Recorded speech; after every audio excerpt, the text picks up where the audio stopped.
Bonjour, chers étudiants. On se retrouve aujourd'hui dans une autre séance de cours consacrée à la matière de la langue française, faisant partie du module langue et terminologie.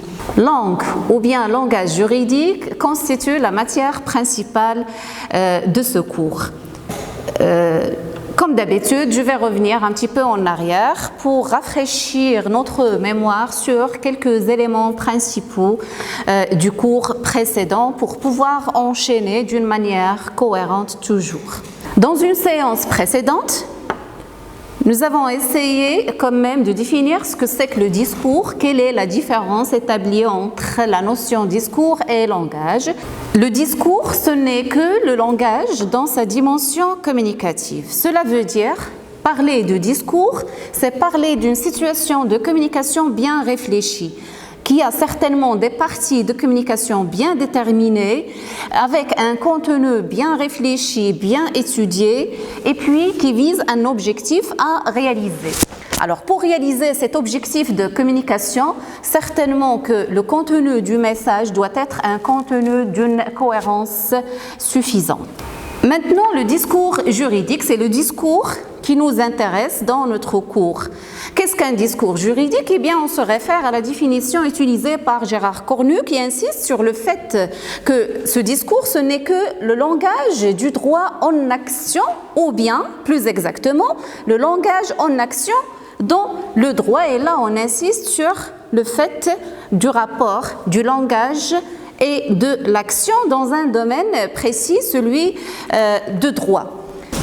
Alors aujourd'hui, nous allons essayer de traiter de la question de la structuration du discours juridique et nous allons prendre comme échantillon ou bien comme type de ce discours le discours législatif en premier.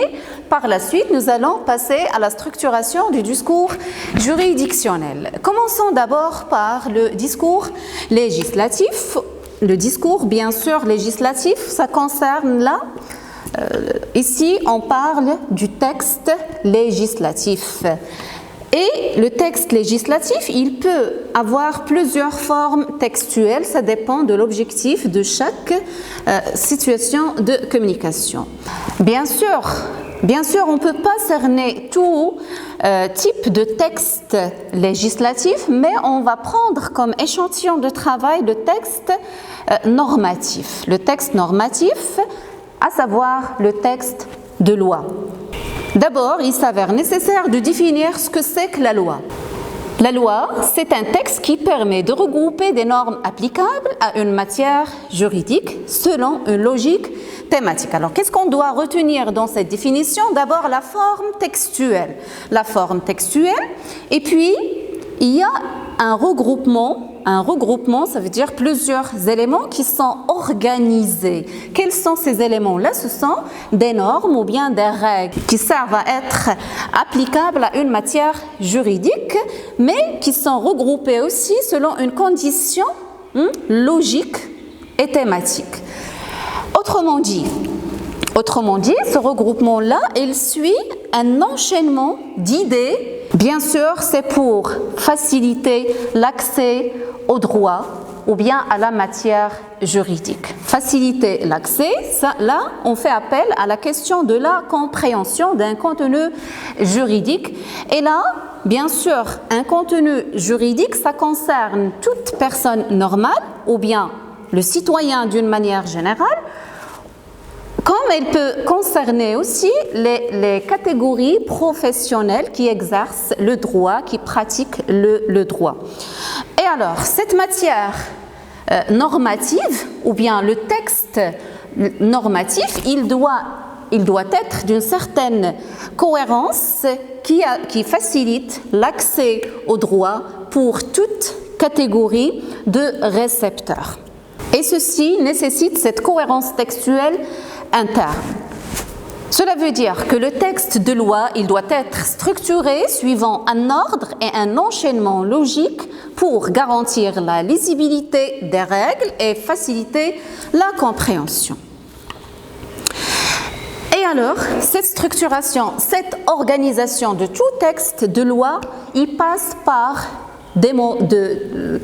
il passe par des moments essentiels et là on peut répartir le texte de loi en deux grandes parties essentielles, à savoir la partie préambule et la partie dispositif, ou bien le corps, le préambule ou introduction, le dispositif ou développement. Bien sûr qu'il y a une conclusion, le titre, ainsi de suite, mais on va se focaliser sur ces deux grandes parties qui sont porteuses d'informations juridiques et plus exactement législatives.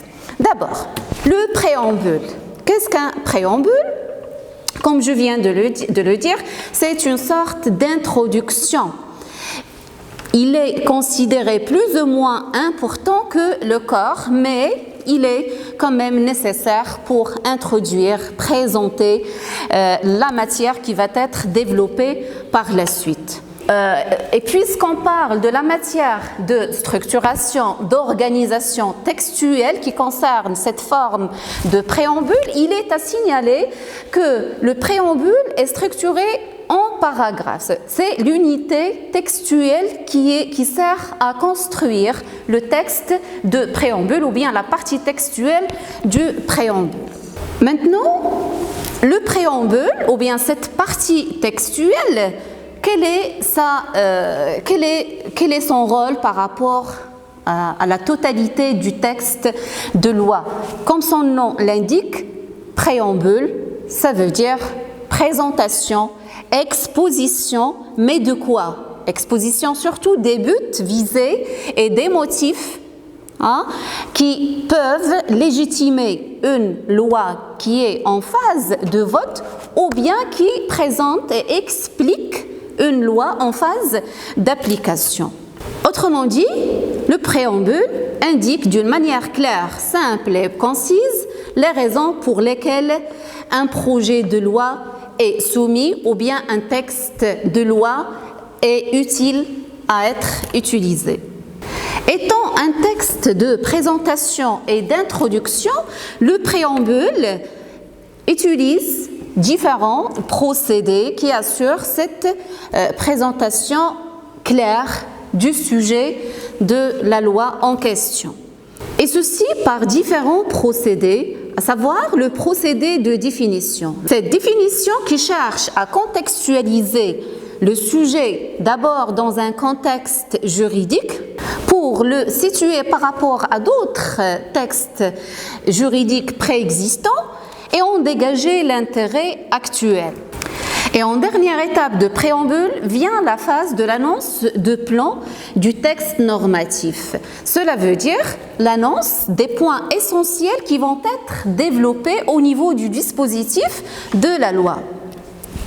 Alors, il est à rappeler que le préambule est d'une importance limitée par rapport au dispositif d'un texte de loi parce qu'il n'a pas d'effet juridique. Toutefois, il sert à éclairer le sens du texte normatif auquel on est appelé à délibérer en situation de vote ou bien à utiliser en situation de juridiction. L'effet juridique est consacré à la partie de dispositif. Par conséquent, le discours en cette partie de texte est un discours argumentatif, certes, mais qui élimine la discussion. La discussion et se focalise surtout sur l'exposition et l'explication tout simplement pour justifier les dispositions d'une loi bien déterminée. Je voudrais vous présenter un extrait de préambule qui concerne un projet de loi relatif à la protection, à la conservation et à la mise en valeur du patrimoine culturel. Malheureusement, parce qu'on est en cette situation de cours à distance, je suis obligée tout simplement de vous lire et de vous expliquer d'une manière très superficielle. Alors maintenant, je vais vous lire un extrait d'un texte de préambule concernant une loi relative à la protection, à la conservation et à la mise en valeur du patrimoine culturel. Alors voici les différents motifs exposés par le préambule pour essayer de justifier l'importance de cette loi tout simplement. Je vous lis alors. Considérant la richesse et la diversité du patrimoine, qu'il soit culturel, matériel et immatériel, et le rôle primordial qu'il joue dans la préservation de l'identité nationale et le développement durable. Voici une partie de motifs. Passons à un autre paragraphe qui va présenter d'autres motifs. Reconnaissant la diversité des affluents du Royaume du Maroc et sa contribution à l'enrichissement et à la valorisation de la culture nationale. Passons à un autre paragraphe qui va expliciter un autre motif. Du fait que ce patrimoine constitue une richesse nationale et partie intégrante du patrimoine de l'humanité tout entière. Première raison expliquée dans ce préambule et pour laquelle on doit maintenir ce projet de loi relatif à la protection, la conservation, la mise en œuvre, la mise en valeur du patrimoine culturel, c'est que ce patrimoine culturel, il joue un rôle primordial dans d'abord la préservation de l'identité nationale et aussi le développement durable. Alors, le premier paragraphe s'est focalisé sur ce premier rôle concernant préservation de l'identité et développement durable. La deuxième grande raison défendue par ce projet de loi, c'est que le fait de protéger, de conserver, de mettre en valeur le patrimoine culturel, c'est une sorte de reconnaissance de cette diversité des affluents du Royaume du Maroc et c'est une contribution à l'enrichissement et à la valorisation de la culture nationale. Pour venir enfin à ce que ce patrimoine aussi constitue une richesse nationale, mais aussi une partie intégrante du patrimoine de l'humanité tout entière. Alors, à travers l'explication de ces différents motifs, le préambule ou bien le législateur, à travers la partie de préambule, essaye de défendre ce projet de loi pour convaincre les responsables à la maintenir tout simplement. Bien, avant de passer à la deuxième grande partie qui structure un discours législatif dans le cadre de textes normatifs, et à savoir le texte de loi, il est à rappeler les éléments essentiels de cette première partie du préambule. C'est une sorte d'introduction, de présentation, de quoi? C'est de motifs. Autrement dit, c'est un exposé de motifs et de raisons qui justifient une loi qui est en phase de vote ou bien qui explique aussi une voie en phase d'utilisation. Quelle est la forme textuelle qui correspond au préambule ou bien qui contribue à la structuration du préambule? Alors, ce sont les paragraphes. C'est la forme du paragraphe.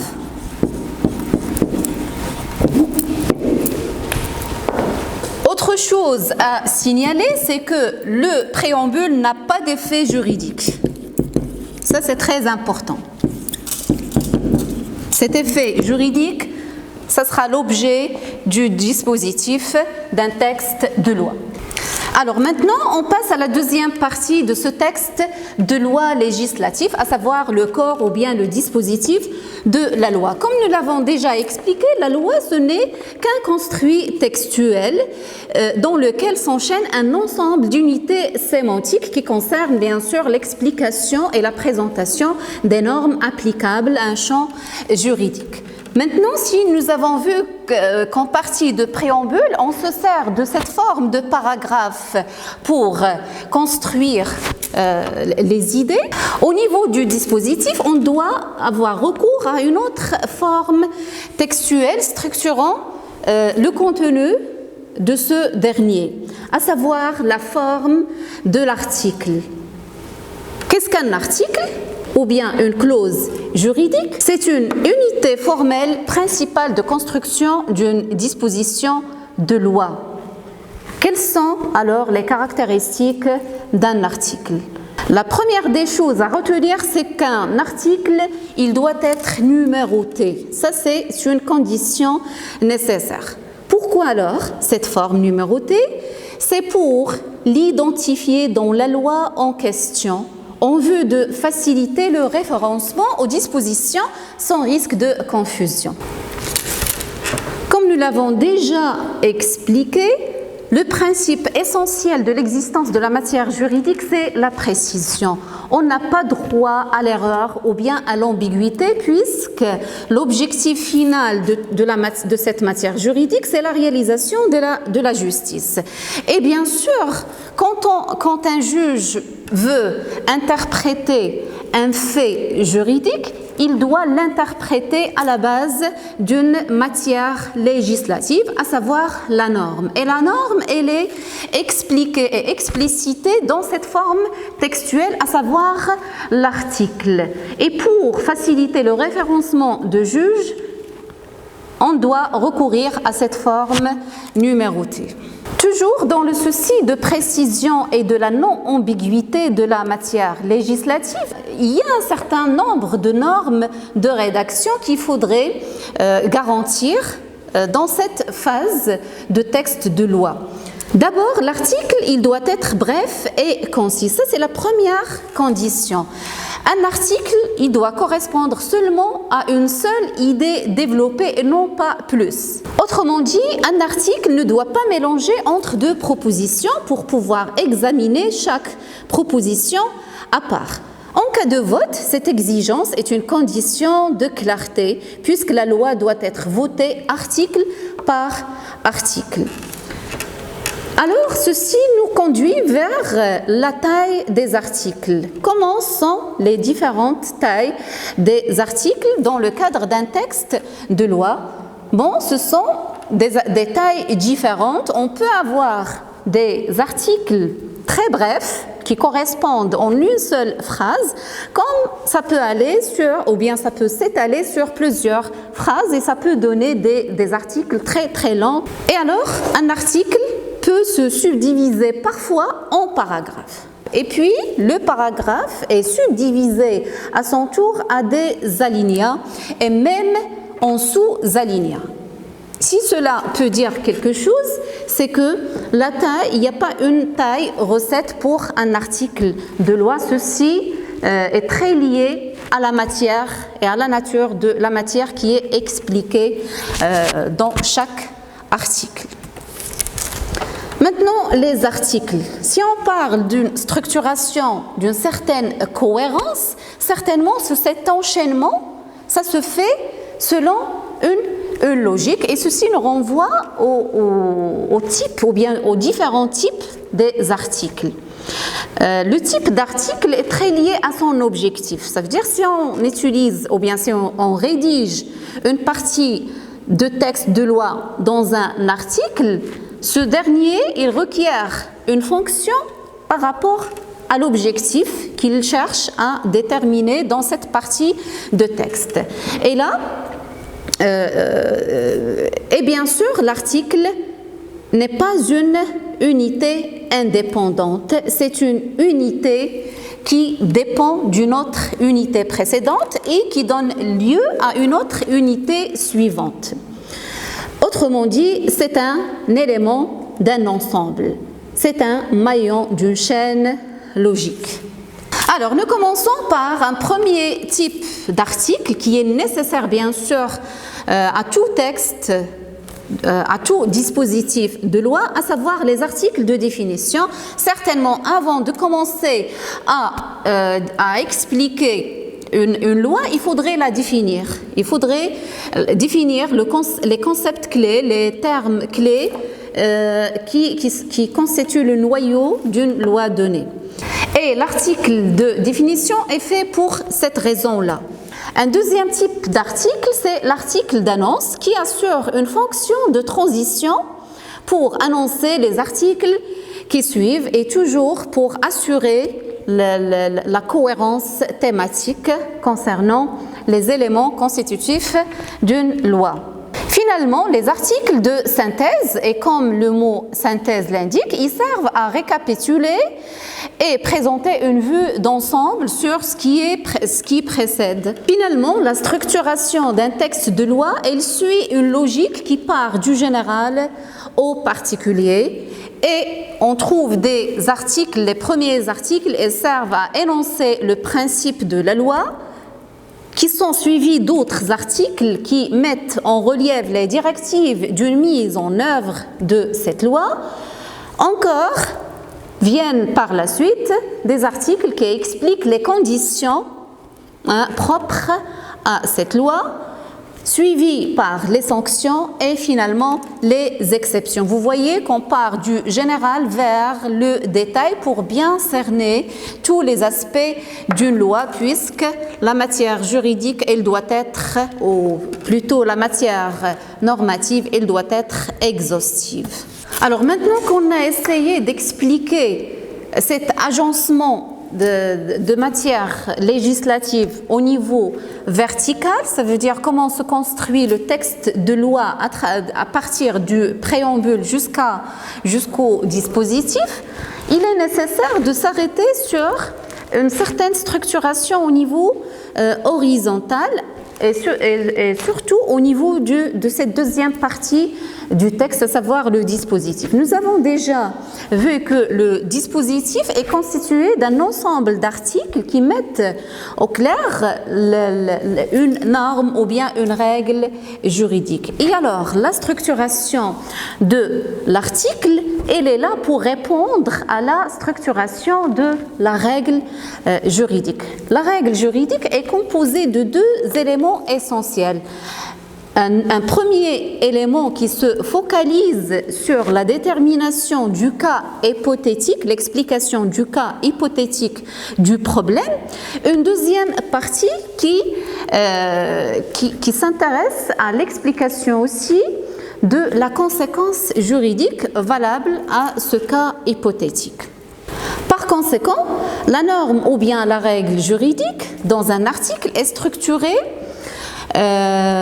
pour répondre à ces deux éléments, à savoir, d'abord, on commence par le dispositif ou bien l'effet juridique. Dans la règle, on commence par l'explication de la conséquence. Et puis, on va vers la cause. La conséquence ou bien l'effet juridique, c'est ce qui est prévu par la règle comme solution. Vient par la suite ce qu'on appelle le présupposé juridique. Et là, c'est la partie qui s'intéresse à cerner le cas hypothétique posé par la loi. Finalement, et pour revenir à la structuration au niveau vertical, après le préambule, le dispositif, vient une dernière partie de conclusion et c'est la formule exécutoire qui marque la clôture d'un texte de loi. C'est une disposition précisant la date et le mode d'entrée en vigueur d'une loi donnée. Exemple, la présente loi entrera en vigueur après la publication des textes réglementaires correspondants. Aussi, un autre exemple, la présente loi entrera en vigueur après la publication des textes réglementaires correspondants. Si vous l'avez remarqué, cette dernière partie est très réduite. Elle est exprimée souvent en un seul article. Un seul article sera suffisant pour fournir des informations concernant la date et le mode d'entrée en vigueur de la loi. Et pour récapituler, donc là, parlons de la structuration d'un discours législatif, plus exactement le texte normatif, celui de la loi. Il passe par une partie préambule, comme première partie, et comme deuxième partie, c'est le dispositif de la loi, ou bien le corps, ou bien, si on se réfère à un texte général, c'est le développement. Alors, qu'est-ce qu'on développe dans cette partie? On développe les différentes dispositions propres à une loi bien déterminée. Quelle est la forme textuelle utilisée pour expliciter ces normes-là? C'est l'article.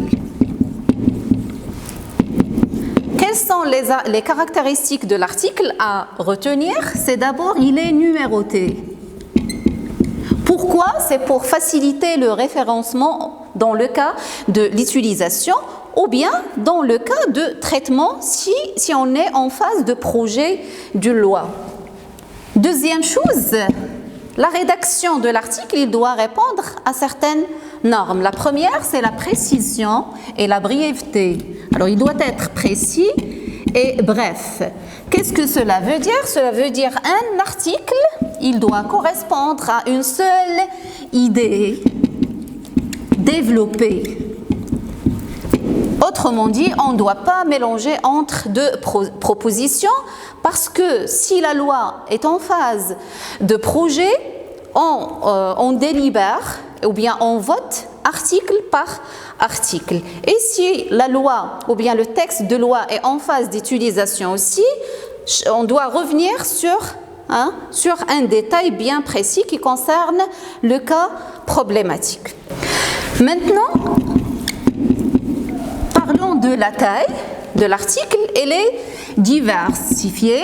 Il peut aller d'une taille la plus courte vers une taille plus ou moins longue. Ceci dit, une seule paragraphe peut être parfois suffisante pour développer l'idée de l'article, comme ça peut s'étaler sur plusieurs phrases, voire même paragraphes. Et ça, c'est très important. Et du coup, un article, excusez-moi, Et du coup, d'abord, une loi, comme on vient de le dire, c'est un ensemble d'articles. S. Et puis, un article. Et du coup, un article peut être constitué de plusieurs paragraphes. À son tour, un paragraphe peut être subdivisé en plusieurs alinéas et aussi en sous-alinéas. Et ceci peut donner une forme de paragraphe très, très longue. On est passé par la suite à la structuration de cet article. Alors, l'article, il est là pour expliquer une norme ou bien une règle juridique. Et la règle est constituée de deux grandes parties. La partie qui explique le cas hypothétique, et ça, c'est le présupposé juridique. Une deuxième partie consacrée à l'explication de l'effet juridique, ou bien la conséquence, ou bien la solution, c'est comme vous voulez. Ça, c'est la matière. Mais comment elle est organisée? C'est en commençant d'abord par l'effet juridique. Alors, un article commence d'abord par l'effet juridique. Par la suite, on enchaîne sur l'explication du cas ou bien du présupposé juridique. Et alors, si vous l'avez remarqué, la construction ou bien la structuration de la matière législative, elle part dans un texte de loi du plus général vers le plus particulier. Le plus général, ça veut dire la notion, le concept dans sa généralité, et puis l'explication des cas exceptionnels, des directives de mise en œuvre, des sanctions, des exceptions, jusqu'à ce qu'on épuise tous les aspects nécessaires pour l'explication d'une norme juridique. Alors là, on est au terme de cette séance consacrée à l'explication de la structuration d'un discours législatif, à savoir le discours normatif qui correspond au texte de loi. Je vous remercie.